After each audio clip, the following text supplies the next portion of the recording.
जय श्री राम जी का आशीर्वाद हम सब पर बना रहे। आज हम श्री रामचरितमानस में 22वें मास पारायण का भाग 11 पढ़ेंगे। पढ़ने से पहले अपने गुरुदेव के चरणों में नमन करते हैं। भगवान शिव, माता पार्वती, श्री राम जी और सीता माता के चरणों में नमन करते हैं और हनुमान जी से प्रार्थना करते हैं कि वो पढ़ने में हमें शक्ति प्रदान करे और पढ़ने में कोई गलती हो तो हमें क्षमा करे। ओम श्री गणेशाय नमः।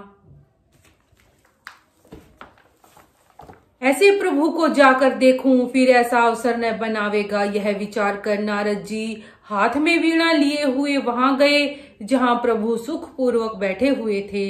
वे कोमल वाणी से प्रेम के साथ बहुत प्रकार से बखान बखान कर रामचरित का गान करते हुए चले आ रहे थे। दंडवत करते देखकर श्री रामचंद्र जी ने नारद जी को उठा लिया और बहुत देर तक हृदय से लगाए रखा।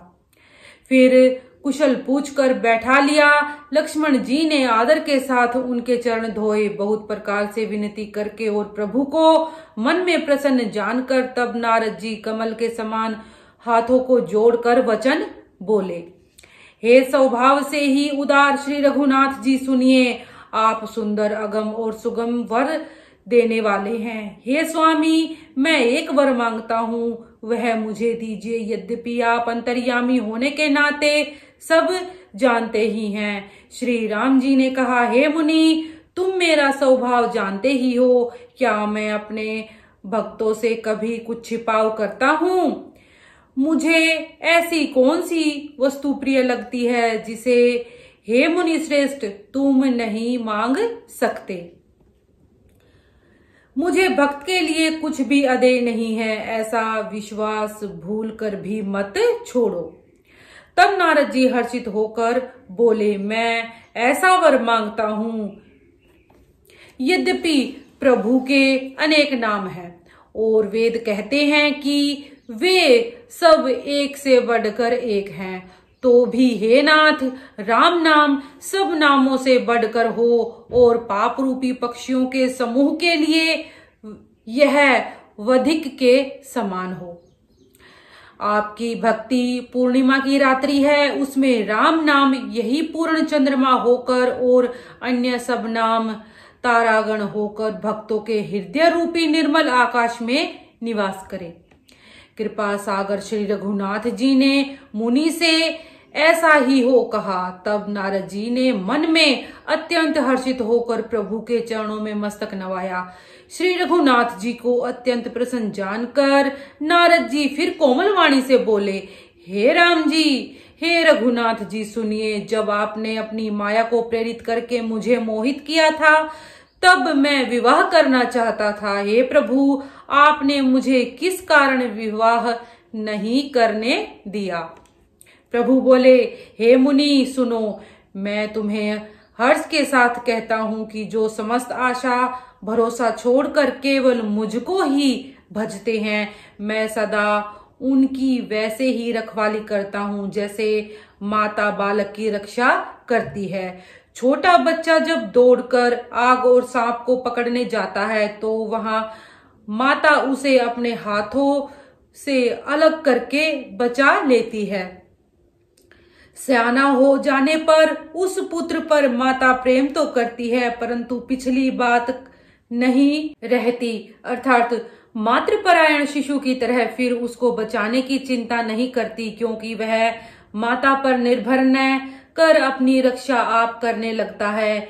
ज्ञानी मेरे सयाने पुत्र के समान है और तुम्हारे जैसा अपने बल का मान न करने वाला सेवक मेरे शिशु पुत्र के समान है।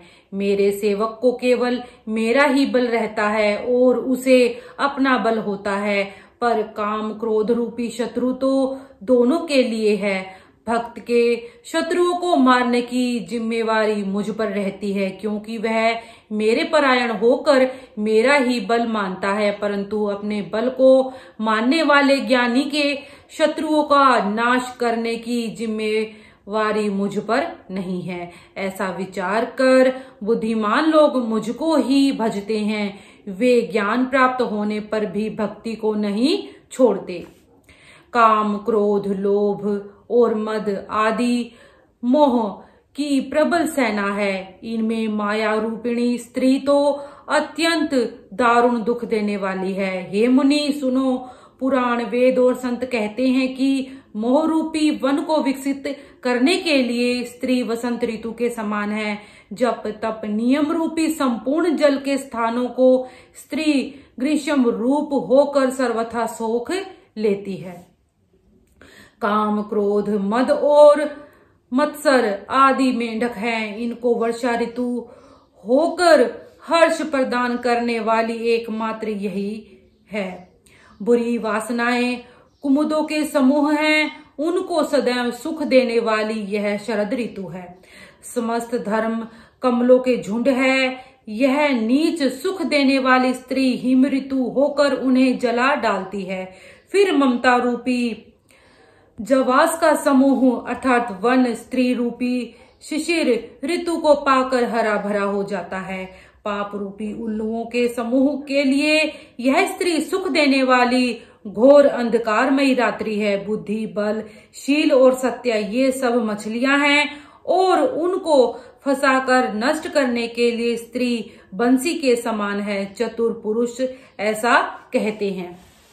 युवती स्त्री अवगुणों की मूल पीड़ा देने वाली और सब दुखों की खान है। इसलिए हे मुनि, मैंने जी में ऐसा जानकर तुमको विवाह करने से रोका था। श्री रघुनाथ जी के सुंदर वचन सुनकर मुनि का शरीर पुलकित हो गया और नेत्र प्रेमाश्रुओं के जल से भर आए।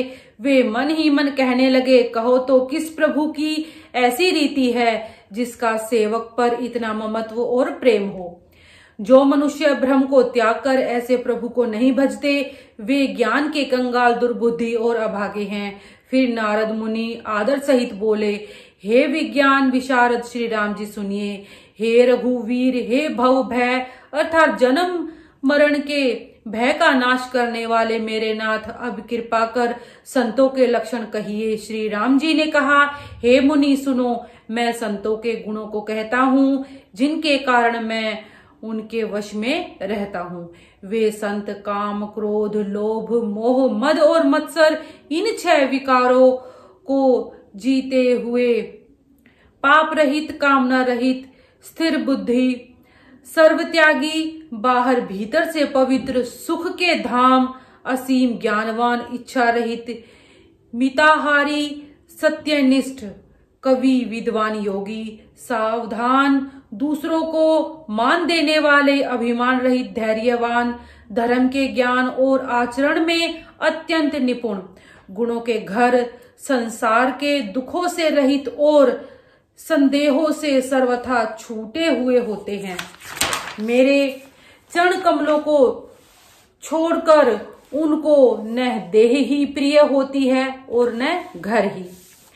कानों से अपने गुण सुनने में सकुचाते हैं, दूसरों के गुण सुनने से विशेष हर्षित होते हैं। सम और शीतल हैं, न्याय का कभी त्याग नहीं करते, सरल स्वभाव के होते हैं और सभी से प्रेम रखते हैं।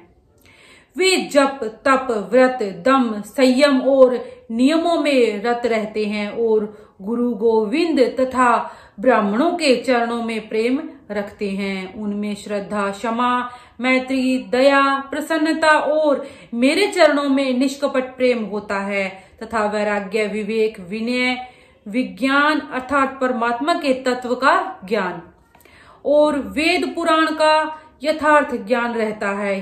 वे दंभ अभिमान और मद कभी नहीं करते और भूलकर भी कुमार्ग पर पैर नहीं रखते। सदा मेरी लीलाओं को गाते सुनते हैं और बिना ही कारण दूसरों के हित में लगे रहने वाले होते हैं। हे मुनि सुनो, संतों के जितने गुण हैं उनको सरस्वती और वेद भी नहीं कह सकते, शेष और शारदा भी नहीं कह सकते। यह सुनते ही नारद